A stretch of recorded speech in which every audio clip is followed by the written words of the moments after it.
Greetings and welcome back to another supporter stream on Switch to Links. How's everybody doing today? I'm doing The fine. kitty's flying in the Grand Canyon. That's not the Grand Canyon. I think that's Joshua Tree. Okay. Yeah, I mean, there's somebody told me I desert. need to take this drive up this mountain where I'm at because it's like spectacular. I'm like, you know how many high views I've seen in the last like 6 months? Kind of crazy. All right, so we are going to hopefully be able to run the whole thing with our video on. I'm in this weird spot where internet is sometimes really good and sometimes it really sucks. And so far we're looking pretty good, but if I start getting like robocallers on here, like our guests turning into robots, we'll turn off our cameras. Like my upload is good, but when you're doing Jitsi, I have to independently download everybody's video stream. And that poses bandwidth challenges on the download. My upload's like 10, 15. My download's only like 4. So kind of weird. Yeah, so if you look like you're starting to beam out. Yeah, then just to the Jitsi guests. A friend of mine works at the Norwegian TV station, Christian TV station, and they were at some place doing something, and he did a speed test of the network that they were using. The download speed was about 100 megabits, and the upload speed was a gigabit. Yeah, that's kind of fun. But anyway, I mean, I don't typically reveal location. Mitchell Morrison, though, has been on the show for a long time. Mitchell Morrison, I am not too far from you right now. If you want to try and meet up or something, let me know. Although I'm probably fleeing this general area of Arizona in a few days. So, but anyway. I'm not too far from Phoenix. I guess that kind of narrows it down because there's like 2 massive cities and a bunch of land in between. So, I don't like involving that much detail, but okay. Oh boy. And Alex says, "Love you, show." In the words of Garth on Wayne's World, thank you. Just had to get that one out. Anyway. I got a cousin up in Prescott, Arizona. Prescott. Yeah, I'm trying to think, did I go near Prescott right now or not? Where's Prescott at again? It's kind of like, it's not at the bottom of Arizona. It's like at the top and a little to the right to the left. Top a little to the left. Okay, I think I probably was close to Prescott, I don't know, a month or 2 ago. I was in Arizona. I'm back in Arizona. That's where the captain and Tennille bought a house. Oh, okay. Nice. They live there, except the captain is no longer with us. His name was Daryl Dragon. He passed away a year or 2 ago. Never saw a cat so fat couldn't dismount a canyon. Yeah, I mean, hey man, this cat, he's my bridge. I mean, in reality, I keep the cat plumped up because if the end of the world comes near and the supply chain goes totally bad, at least I have a cat to feast me for at least a couple weeks, so anyway, we got a new RGB light generator. Yay. Hopefully this one does not blow up on me. I went on a little channel shopping spree the other day. Did that, and I did get a stabilizer mount for you guys watching on Tux Traveler, which is my travel channel. Probably in about 2 months from now, because that's how far I'm behind, I'll actually start releasing videos with smooth camera angles instead of... But we did get a stabilizer mount. It works pretty good, and maybe I'll do a review on it sometime. But so I was a little concerned because nobody at Best Buy knew much about the thing. And the thing on the side of the box is like, download our app to activate. I'm like, well, it turns out you do not need to download their app. You don't really need to do much of anything for basic functions. If you just connect simple Bluetooth, it'll do some simple tasks like, start and stop your camera and a few other things like that. But overall, it was a pretty good buy for $100 or so. And YouTube's making this comment. Just what the world need, another app to control something. I know, right? It's like, okay, I do not need an app. And it's like, use our app, our crappily written Chinese spy camera app to do 2 more functions with this camera mount, and you can edit your videos right from here. Like, why would I want to?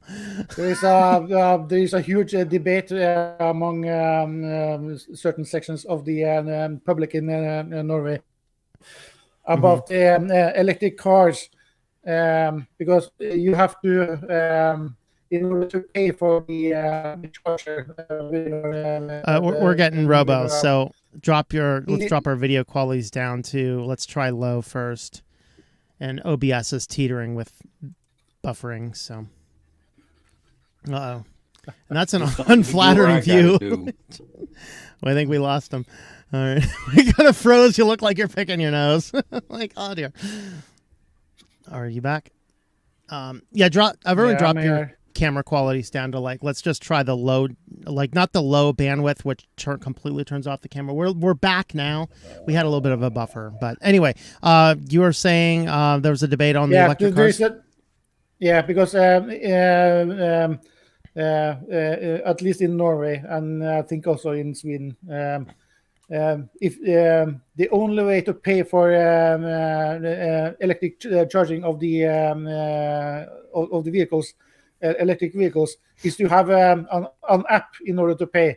And every car manufacturer have their own app. No one is joining forces in order to at least have a common app. And there is talk about someone wants to regulate and everyone have a joint app and so. And some of us want them to, and the consumer inspector. Is this for power at your house for your car or on the road? On the road. Okay. And the official consumer inspector want them to install card readers that you can use credit cards and debit cards in order to pay. And no, using an app is so much more easier. You just have to have a if I'm understanding correctly, this is to charge your car when you're on the go. Yeah. Right. Why can't I just go in like I go to the gas station and say, like, 50 kilowatts on charge station 4? Because the gas stations doesn't own the charge stations. Yeah, see, that's the problem. That's why I'm not buying an electric car. Until that is completely disconnected from the people who are manufacturing the vehicles, screw electric cars. They're not worth it. There's too many fundamental problems. Goes back to Louis Rossman's video, what is it, a couple weeks back, where he's talking about, these are some of the fundamental problems with electric cars. Ooh, it's so amazing. It really, it's not. I mean, in fact, I don't even think electric cars are any more green. Because it takes a vast amount of rare earth minerals that you need to mine and highly produce out of the ground. And then you just have to power them with electricity. I got news for you. Like, I'm starting to get where the sun's starting to come back. I drew 1.2 kilowatts off of my solar panels today. That's enough to run my office, but that's not enough to charge an electric car. Okay. We don't have enough land in this country to put up enough solar panels to charge electric cars, which, by the way, solar panels are also not green. They're off grid. They're not green. Windmills are not a good option. I mean, you got to go nuclear, but you can't do that. You know what I mean? No one wants a nuclear plant in their backyard. Yeah, and that's the fundamental problem. An electric car is not green. Just because it doesn't burn gas while you're driving down the road does not mean it's zero emissions to charge it up and store all that energy. These are some of those fundamental things. And then you get the battery. If I buy a 10-year-old car, I can feasibly get 10 more years out of it. If I buy a 10-year-old electric car, I got to put, the price of 2 gasoline cars into it just to get it working for another 5 years. That's outrageously inefficient, highly wasteful, and very expensive. And then, of course, we have problem with these issues. And then there is the usual problem with any kind of batteries, rechargeable battery. And then you can only charge them for so many times, and then it's dead. Yeah, and that's whereas 110-year-old cars still work. Mm-hmm. Yeah, and you can actually still get parts for them. Yeah, and So the technology, if the technology comes back where we can build batteries that are truly recyclable and truly usable, that's a good thing. You know, and even looking at your portable power stations, I have a Chinese knockoff one. Jackeries are a big model. The problem is Jackeries use the lithium ion technology that's a few years old. Even the brand new Jackeries, they'll only last 500 cycles. Blue Eddies, they use the LiFePO batteries. They're slightly heavier per size, but they'll last 5,000 cycles. You get an extra 10 years off of these things. And so going from the standard lithium ion to the LiFePO batteries, we saw a dramatic increase. So hopefully the new technology will come out where we will have a better option if we need to. But as of right now, it's not there. We need to stop trying to say, oh, no more gas engines after 2025, because I'm sorry, the technology's not going to be here by that time. You know, they're trying really hard to squeeze this out of us too. I watch a lot of automotive channels too, guys fix cars and stuff like that. And even they're having trouble getting parts. They may say online, you know, that the parts are in stock. They go to order them just to find out that they're not on the shelf. They're just listed in the computer. No one took them down. Yeah, very few people use inventory management. For parts is shrinking too. I mean, if you have like a really old, like a Plymouth Roadrunner or something like that, now you're not getting. If you find parts, you're lucky if they're actually good quality or not. Yeah. Let's tie in. The basic fundamental question is, what is privacy to you, and how does Linux help solve that? Selby, with this app idea, obviously there's no real Linux component to this, but what do you see as the fundamental problems of having an app for what they're trying to propose from the privacy perspective? The main problem is that all the app developers can, if they want to, and some of them do want, is they have the opportunity to track me or anyone with the app wherever they go, and they can figure out that he moved he charged at this station, and after 4 hours he charged at that station, and so on. So they can follow you along, and not even being in the same part of the world. So no, thank you. I'll take my diesel car any day. Yeah. Well, don't take a diesel car in the United States after, I think, like 2009, I think they completely crippled them. You used to be able to get a diesel, like a standard diesel passenger car in the United States. You used to be able to get like 70 miles to the gallon with these things. But the EPA came in and put in so many regulations that you just like, they're not any more efficient. They added like gasoline engine type pollution controls to diesel vehicles. And in some ways they made it worse, where you had to get this DNF fluid, if I remember correctly, and you have to add it to there's a special tank you pour it into, and if any emissions on the diesel engine are compromised, it goes into a reduced performance mode. And it's just a nightmare. People are paying for old diesel technology what they want for new diesel technology. They're looking for the old stuff all over the place. And that is why I went with a gasoline engine and not a diesel engine with my van. I was actually talking to a few people that do have diesel models of this one. They don't get any better gas mileage. And, you know, gasoline is cheaper than diesel in most places.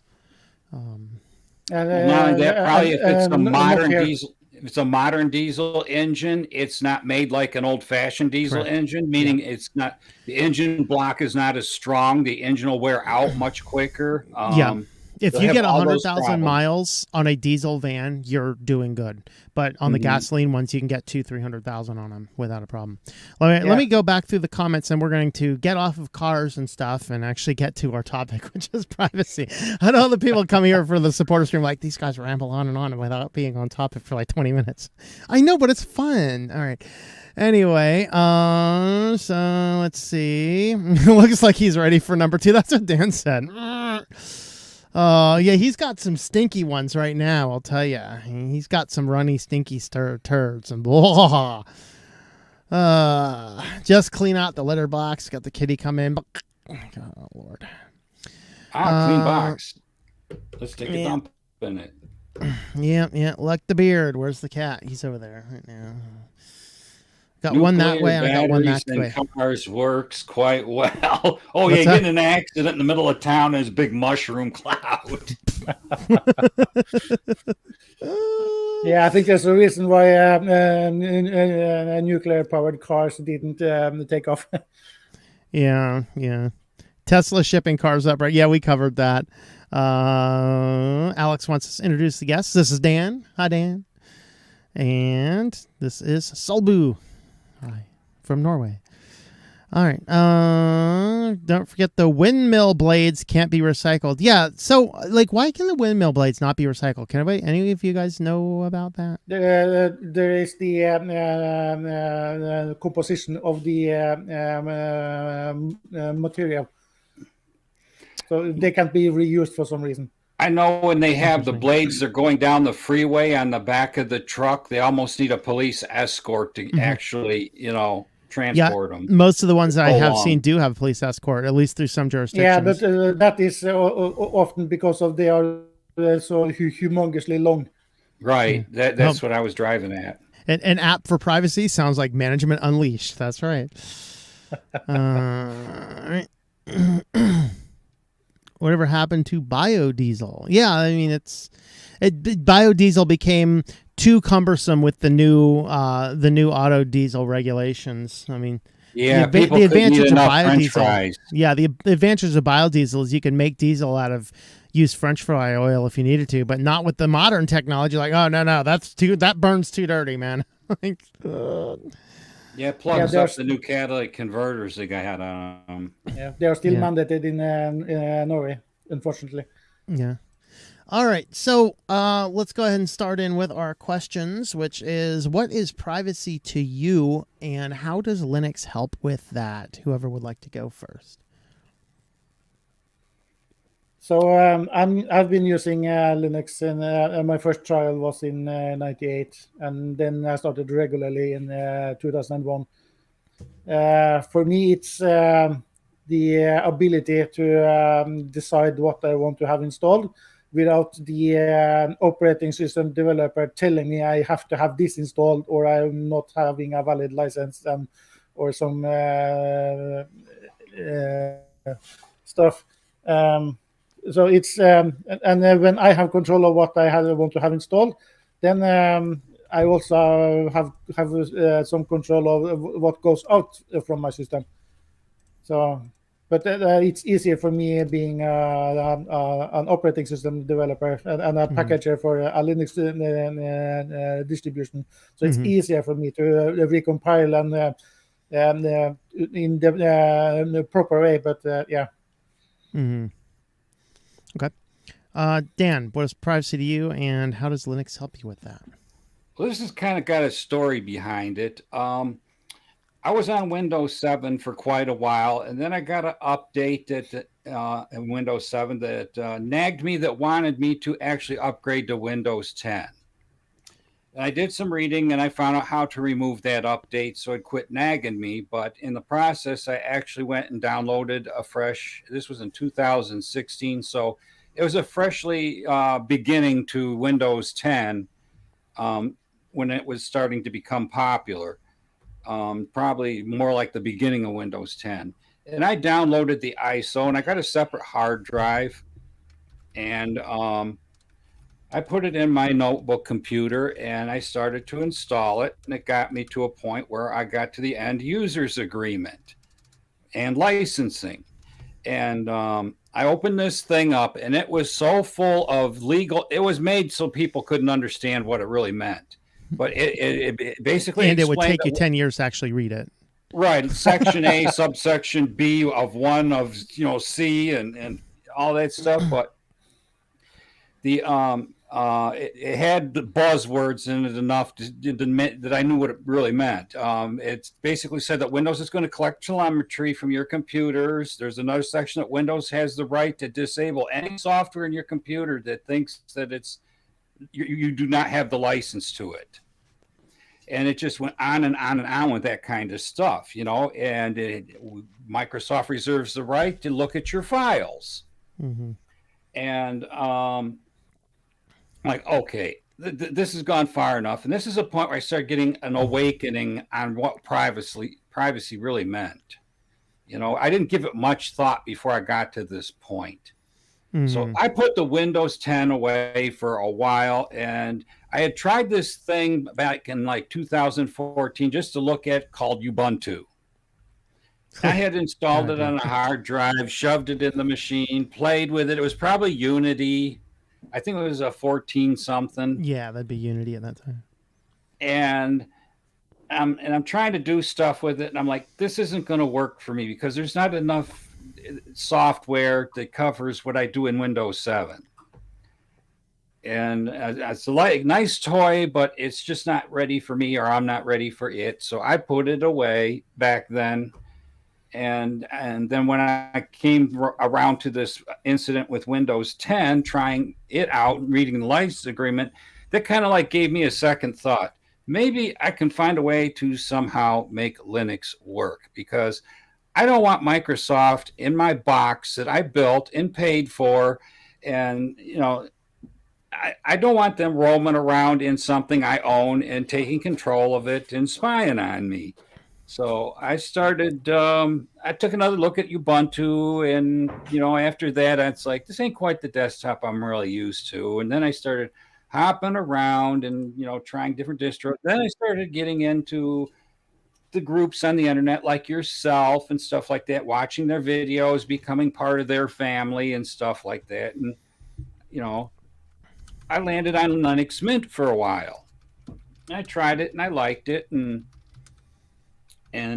from there on, I learned some more, and then I kind of got, for the first time, many people don't know this, but I've never gamed on Windows. I didn't start gaming until I got into Linux, and that's because certain groups in Linux, had a Saturday night game night, and I wanted to participate, so I learned how to do that with Linux, and how to put Steam in it and make the games work. And I'm probably doing everything the hard way compared to a Windows user. But I am getting games and I'm playing them and figuring out how to make them work. But I have the privacy. The only thing that's not so private is maybe the Steam client. And that's a DRM locked type thing, I believe. Because when I get the same game from GOG, good old games, you can get it. And most of the time I can get it to work in Lutris, except there's some hiccups like Horizon Zero Dawn. I got that originally first from GOG. I got it to run in GOG in the Lutris environment, but I had no controller. I couldn't get the controller to work. So I contacted the people at GOG, and they actually, I bought the game on sale, and they were happy to refund me my money. And I went and bought the same game on Steam and installed it, and then I had a controller so I could play the game. But to me, privacy is Linux gives me the ability that I don't feel like I'm being spied on all the time, and I don't have things going out the wires of the house, more going out than coming in. So, that's what Linux is kind of done for me. It's kind of gave me a peace of mind that I'm not. It's bad enough that the internet is already at risk if you use it. The only thing you can do with that is try and minimize the things that you do on the internet and give out as little information as possible. Yeah, I would say we probably had a very similar experience as far as Linux is concerned. Now, I was a little bit more concerned with privacy a little bit earlier, not a lot, but it dawned on me that when, my first Android phone, which was way back in, version 2 or 3, probably 2, back then, there weren't the companies didn't know how to integrate everything together. There was still a lot of spying going on, but it was disjointed. And then I moved to my next Android phone, and then by this time Google had figured out how to integrate everything, and I saw some of the elements of this. I'm like, what the hell is this?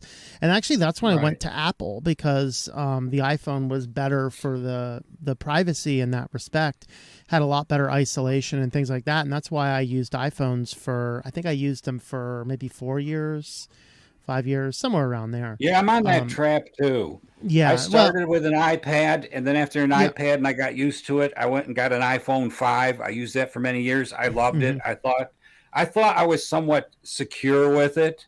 yeah, Then I got an iPhone 7 because the iPhone 5 just didn't have the memory in it that the 7 I bought had. Yeah, 'Cause I like to go to a lot of concerts and I film did some of the see. songs. I saw the writing on the wall that Apple is not nearly as privacy focused Yes, as that came out. they say, and so I started probably it would have been 5 years maybe ago. I forget. It was right about the time I was starting this channel. So whenever that was, 5 years ago or so, Right. I started looking at alternatives, and I look at Lineage, and so I jumped onto Craigslist and just found somebody locally who was selling a Nexus 5X phone, and I went and I bought that just as a spare phone while I had my iPhone still, and I wiped it and installed Lineage. I'm like, wow, this works so good. And eventually the iPhone started to not work as well. They get old. Apple likes to kill them and things like that. And so I just popped out the SIM card, moved over to the Lineage phone, and haven't looked back.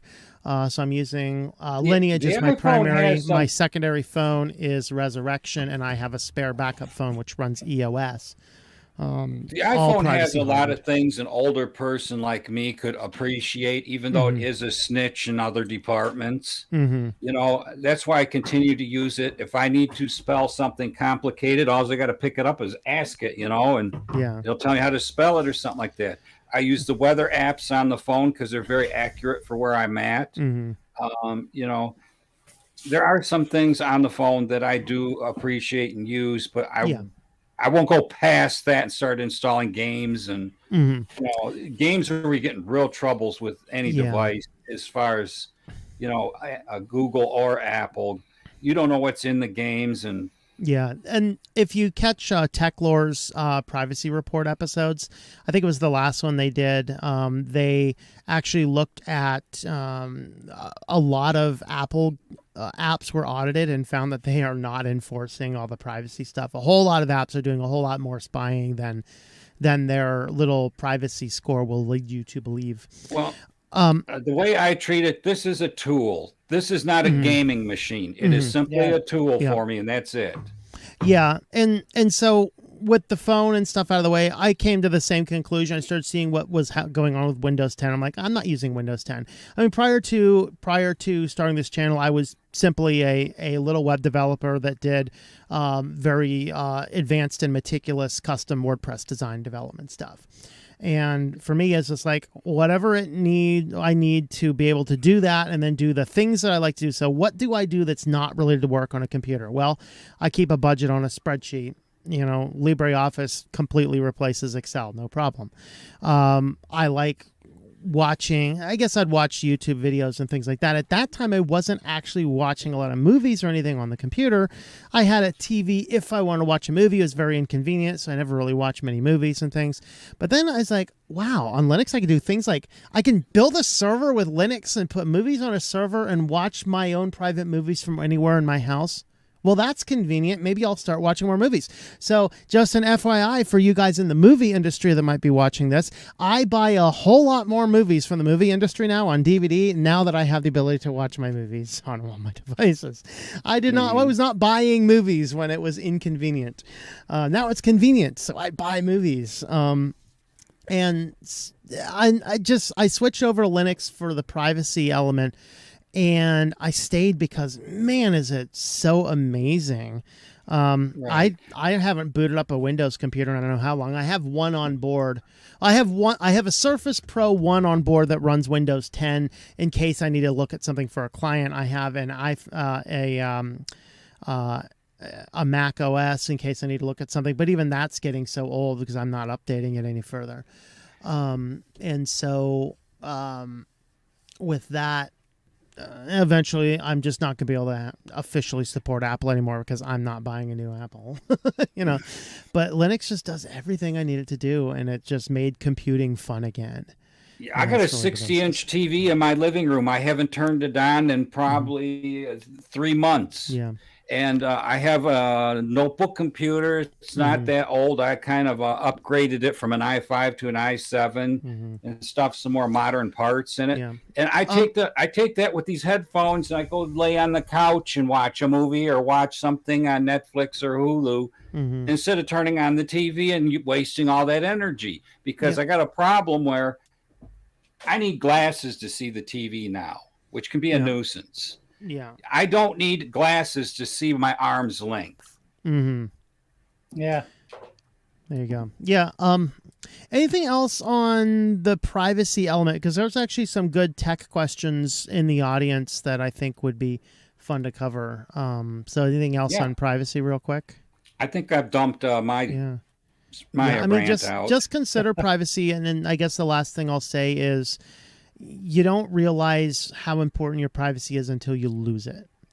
And that's an important thing to keep in mind. When Dan mentioned how he got into using Linux, that reminded me of the first time that I noticed, I didn't know the term privacy as related to computers back then, but when Windows XP came along, there was much talk in the IT press about having the need to activate the operating system in order to use it. It's a one-time activation, but still you have to tell Microsoft that you are using the system. And my initial reaction was, and has always been since, I'm not doing that. My thought process was that they had no business who I was and that I was using their operating system. I paid for the damn thing. Then no, go away, leave me alone. So I stayed with Windows 2000 for as long as I had that system, and it finally crashed into. Yeah, I have a Windows 10 SSD in the desk drawer over here, and it's kind of like a crutch. And every once in a while, I'll take it out. I'll disconnect my Linux drive. I'll plug that one in. And then your internet goes wacky as Windows downloads 1,000 updates. That's what I wanted to do. And it doesn't do that. It skips all the ones that you were supposed to get, and it gives you revised packages. It's really not any slower. It just, gives you updated stuff. Yeah, I think that they have greatly improved the upgrade capabilities on Windows 10. I can give them that. But when I'm done with it, I take it out of the computer, disconnect it, put it back in the Samsung box that it came in. I put it in the desk drawer and forget about it for another 3 months. Yeah, absolutely. So what browsers are you using? From Alex. There's been some discussion. So what are everybody's favorite web browsers? Firefox. Okay. But for this streaming, video streaming, I'm using Chromium, and I'm using it I'm only using it for that. Yeah, because Firefox there's a is few not like issues Jitsi with the Chromium reason. that I don't like. Yeah, so. Yeah, Firefox is not like. This is another Jitsi thing not like about privacy is there's people that are also in the community that make projects for privacy, and one of them is LibreWolf. And I use that one the most for just about everything until I can't, because it will block it'll block a lot of stuff. And if there's something I gotta see, I gotta open Firefox up, and it'll pass through Firefox. I also, for this stream, I use Vivaldi because it seems like all the media stuff wants to go through a Chrome-based browser. Yeah, that is true. So Vivaldi is decent. LibreWolf is, of course, a fork of Firefox. It's already hardened, so that's a good option for browsers. LibreWolf, you don't necessarily have to get that from a flat pack. You can get that at one of their GitLab website. You can get the advantage of the flat pack though is .bz2 a package. Yeah, it is easier to upgrade a flat pack should you want to update it. So that's why, although it is actually, if you're just doing the way Dan's saying, just download it and extract it into a folder, you can just download and re-extract it over the same folder. And it's you have to do this only once. Make your .desktop file and put it in your, I forgot where you put it in your local home folder, but once you make the .desktop, you did a video on how to make those. Yeah. You don't have easy. to mess with that ever again. your Firefox profile is automatically picked up by LibreWolf, so it's fully transferable. And I do these things. I do the same thing with Firefox. I use the all-in-one package because my home folder is separate from the root folder. So if I want to plow my system under and keep my home folder, it's there. The Firefox will still work. The LibreWolf will still work. The Telegram will still work. The Matrix will still work. But I can then install whatever Arch on it if I want, but them things are all in the home folder to work. Yeah. Yeah, I use a variety of browsers for different things. Brave is the one that I keep logged into YouTube. And then I have Chromium, which stays logged into some of my other YouTube accounts. I do use Vivaldi for when I'm doing web conferencing for the publishing company. And I do Firefox for basic news stuff, LibreWolf for a little bit more hardened.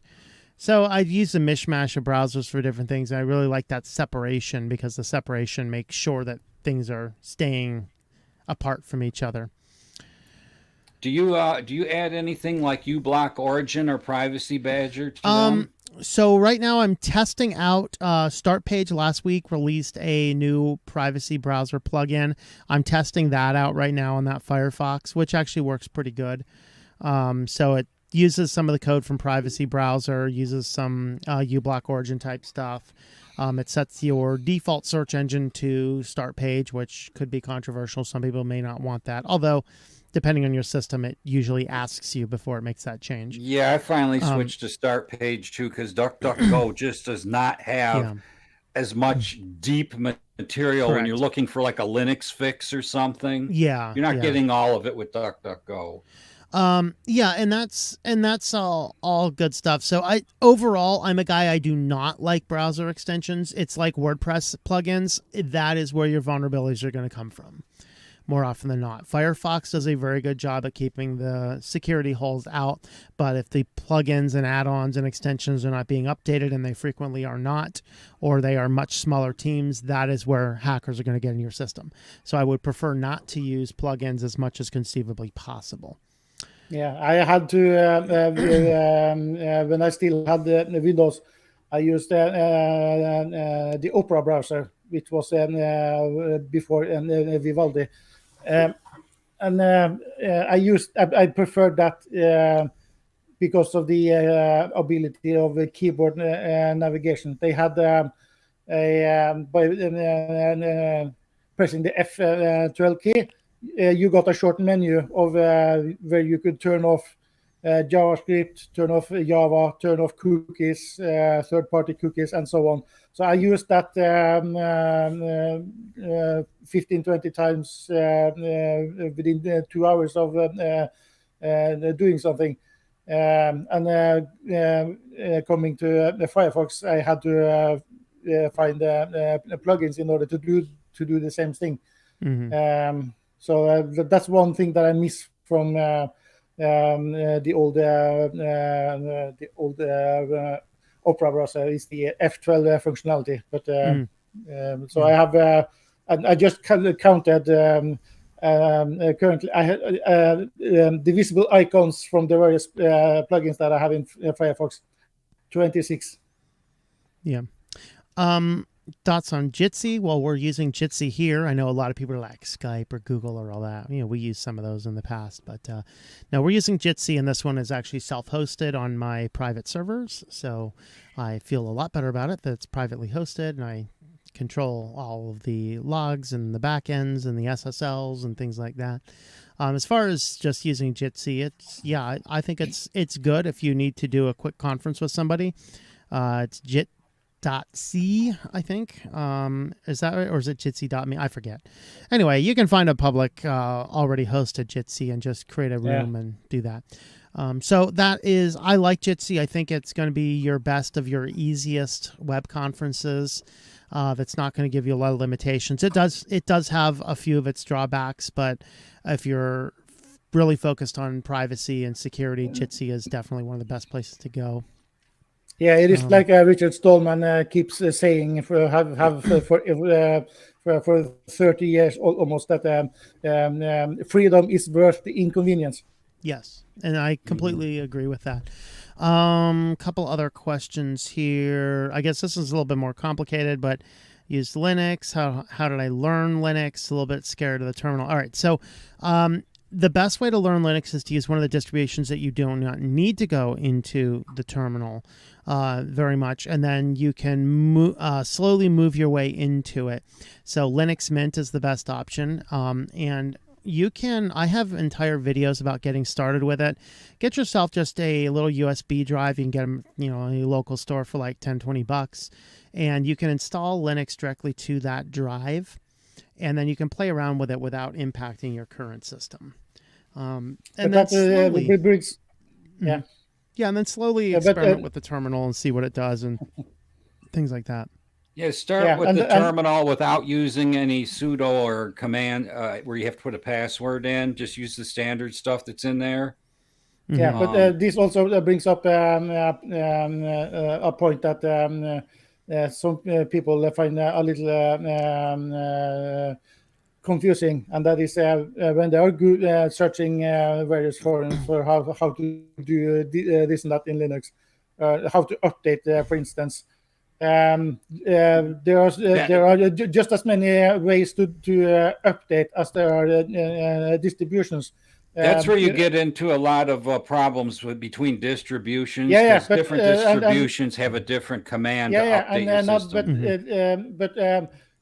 Often when they are searching for how to do it, they will have a few ways to do it via the GUI.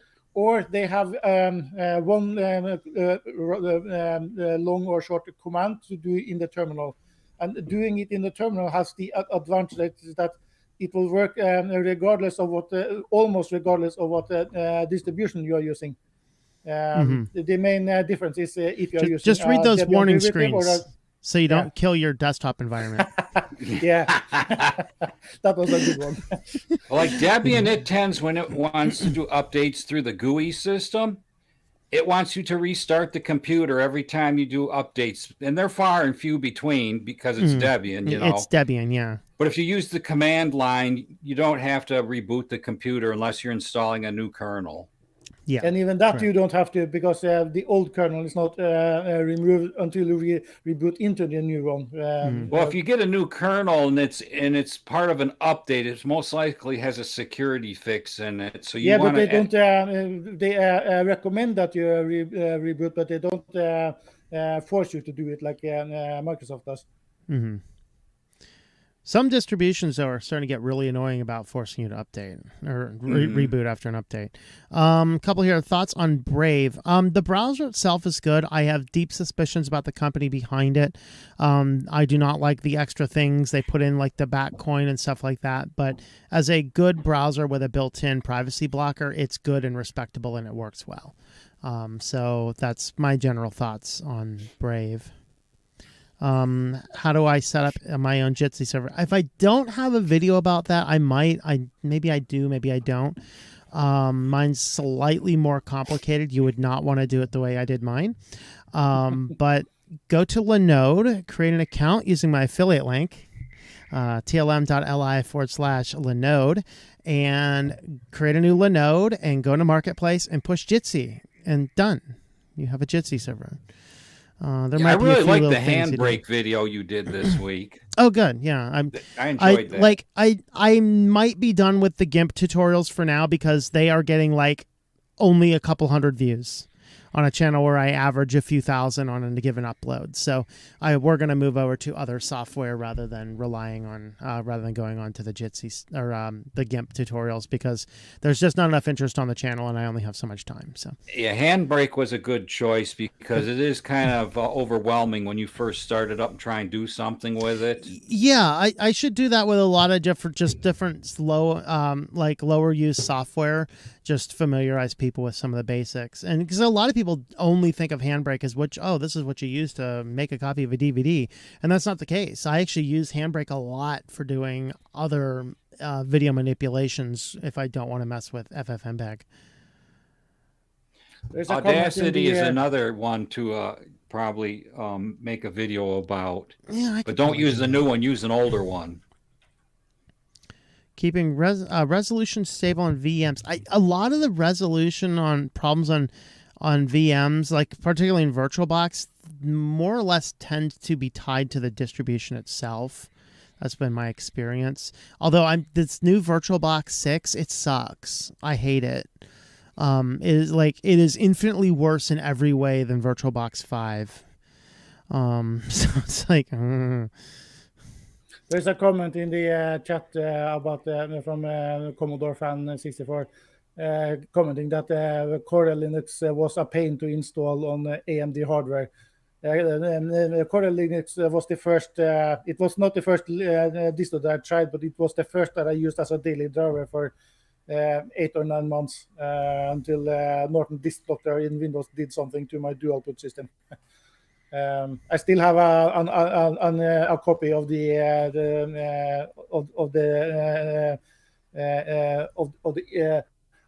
ISO. I'm trying to figure out how to install it in a VM because it is old hardware that need to be emulated. So it would be fun to try it again. Zeo4Blue, novel writing software that is open source. Expand on that. What do you mean by novel writing software? As an author, I use LibreOffice for everything. I can do all my book formatting inside LibreOffice. If you're talking about book formatting, LibreOffice and LaTeX are both good for that. If you're talking about like storyboarding stuff, there's a few things out there, but I never use them, so I haven't played with them, and I really should. One of the things that I have realized looking at statistics, I need to go back and start doing stuff on the writing channel again because it is still outperforming my other channels, other than Switch to Linux. And I haven't done anything on it in over a year at this point. So I should go back and start uploading FOSS software tips on writing books again, because I think I've really hit a niche there that would be good to go back and hit. I'm going to try the FOSS Telegram fork. No. Jitsi server tutorial, please. Okay, well. Where's my note of things to do? I guess there's like 2 people that would like it now. What's this? I guess I can make a note on this if I can find a pen. And while you are doing that, one browser that is that I'm trying every now and then, meaning every couple of years. Otter browser. They have the explicit goal of making a browser that has the exact look and feel as the old Opera browser. So sometimes I'm trying that, but it's still not it still doesn't work the way I want it to. So I'm not using it. So, but I haven't tried it in a couple of years. I might try it again. So I really do miss the old way of old browser worked. Would you review Linux laptops on here? No. That would require getting hardware. Bugs Bunny, you must be new around here. I live in a van. I'm in the middle of the desert right now. I have virtually no way of you shipping me a laptop. This is a van. I'm in the desert somewhere. I remember an interview with Linus Torvalds in one of his TV interviews where they are following him for the day in creating a 10-minute segment of something. And he said in one of the interviews that for some reason, computer manufacturer on occasion, meaning every couple of months, they send me computers that I want Linux to work on for some reason. So, but he has a house and he's stationary, so yeah, that makes it easier. Yeah, that's fine.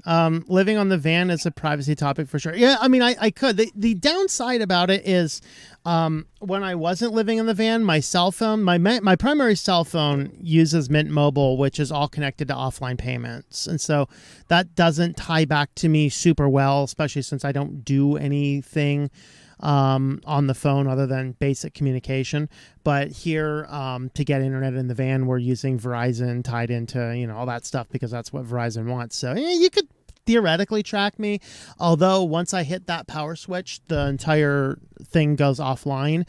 And so you can't track me in between trips or at times I don't turn the thing on. So I can't really be tracked in real time because I also don't run the internet when I'm driving. So that's good. No, I don't generally run the internet when I'm driving around. There's really no, like, I have no earthly idea why in the world all these cars are like, we come with broadband in our car. Why the hell do you need broadband in your car? Okay, exactly. And don't tell me my kid's in the back seat. No, your children can learn how to survive without the internet for a while, okay? Really? Yeah, there used to be a saying that children has to learn to get bored, because when you are an adult, in the times of the day that you're actually bored, that is the time that you're starting to think, and many people get some bright ideas. But if you're constantly having something to entertain you, you don't have the chance to sit down and actually start thinking. Yeah, and that's a problem with our over-entertained world, is we have become a society of people who don't even think or can't even think. There's another one up here I wanted to address really quick. Ron, I do have a YouTube channel specifically about my traveling. My last video I did was Arches, I think. Was that Arches? Was that the last one I did? I forget. You know what I failed in doing? I'm trying not to put things out of order, and what I failed to do for a period of time is I failed to do videos about the van build. Apparently my light just went out of battery. Oh, low battery. All right. Well, that was the shortest hour and a half I've ever seen. Anyway, turn that light on and set. All right, there we are. And so right now I'm doing a series of videos through parks and stuff, and I wanted to do a travel video and then something about the van build, but I don't want to go back and forth between smooth face, beard face, smooth face, beard face. So that's kind of what I'm doing. I'm going to push through a bunch of travel videos in a row, and then I'm going to go back and start doing things, because I have like a full comprehensive review of installing the DC to DC charger, including that insane D+ switch, which nobody else covers how to do that D+ switch correctly.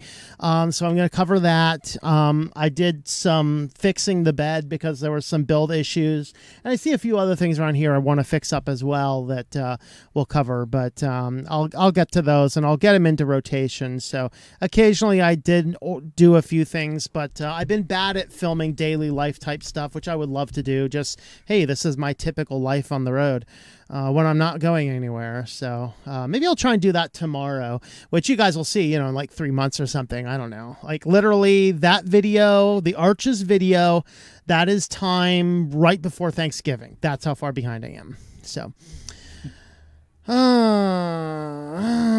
but that's all on Tux Traveler. Doug told his girlfriend he wanted VirtualBox. He gets the stitches out next Wednesday. Well, glad you're healing up. Office is good, but doesn't have the ability to get characters and locations all in one location. Okay, I know what you're talking about.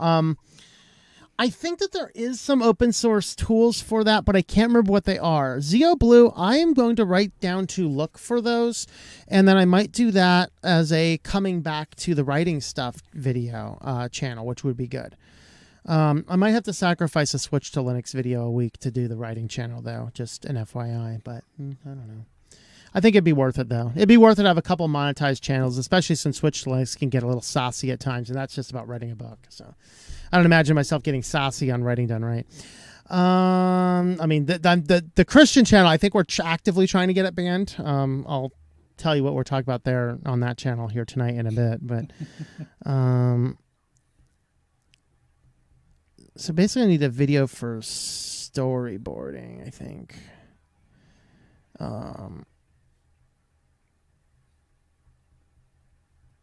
Station for writing. Anybody else want to jump in while I'm writing stuff down?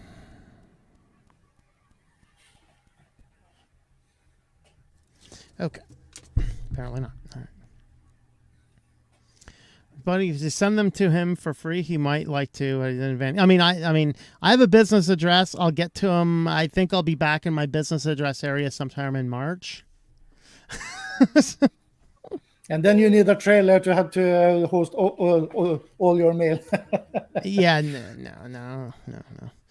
All right. Yep. That's. I had a huge boost on the Tux Traveler channel the other day. I think it's because I mentioned the channel and linked it in the Switch to Linux video on Monday. Let's see. ThinkPad USB drive, install distro you want. Yeah, and I'm not a hardware guy either, so I'm not as likely to do this. Like, I laugh at every time you see one of the reviews. It's like, this is a good laptop. Look at this. You can lift up the lid with one finger. Does anybody care about that? Does anybody really care if you can lift up the lid for your laptop with one finger? No, not me. Okay, apparently it's a big deal for some of these people who review laptops. Makes me question their sanity. I don't actually remember the last time I opened the lid on my laptop. I mean, and that is running all day. I mean, I can tell you, my Apple, I mean, I can lift that lid on that with one finger. The Surface, well, there really is no bottom. And I then can the other open one, my laptop. And I have another trick. I can open my laptop using two hands, holding the keyboard section down and lifting the other one up with my other hand. And I have two hands to do that. Yay! All right. Let's see. For privacy, is there anything I can do about my school stalking me by my Chromebook? Any legal ground to use against it? No, but what my recommendation has always been for people who are forced to use it is don't use that computer any more than you absolutely have to use it. Use it exclusively for school, and as soon as you're done with school, save any hard copies of anything you want to keep out of that school account and immediately nuke the account, because they're going to hand it to you, and then once they hand it to you, Google can be like, hey, we have full permission now to use everything that we have been tracking on this guy ever since. And so that's kind of what we're going to do. One finger means cheap. Legion 5 all right. Yeah. All right. Rudy's saucy too. Linux Mint install is slowed down significantly. Booting, opening app images, some packages after doing a time shift restore a new SSD. Yeah, I don't know. I've noticed my my new build on this. I mean, because I was running 18.3 for a while, and the 23 or 22 is what I'm using right now is significantly slower. And maybe I just got a bad hard drive too.